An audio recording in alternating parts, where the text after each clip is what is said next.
Où est-il arrivé à Delphine Jubilard?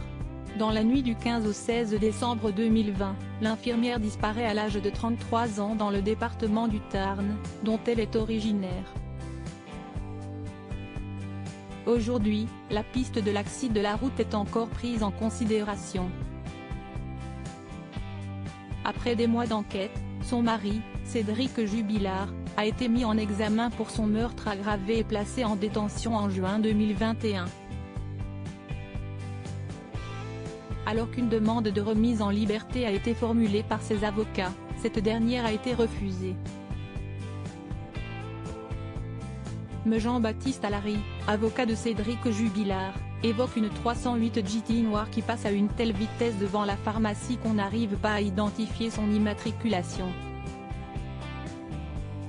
Interrogé par le site Actu Toulouse, dans une interview parue le 23 juillet dernier, il s'étonnait, serait-ce si hallucinant, par exemple, d'imaginer un automobiliste qui est paniqué après un accident?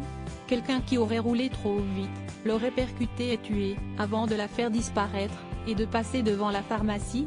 Une mauvaise rencontre? Et Me Jean-Baptiste Allary va encore plus loin.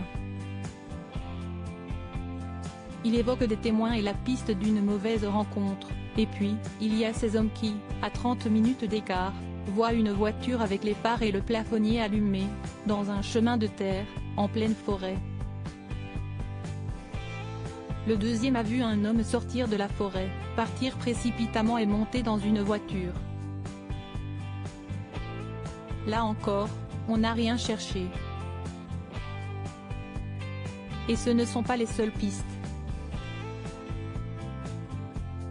Depuis le début de l'affaire, Cédric Jubilard ne cesse de crier son innocence. Il a toujours assuré n'avoir rien à voir avec la disparition de sa femme.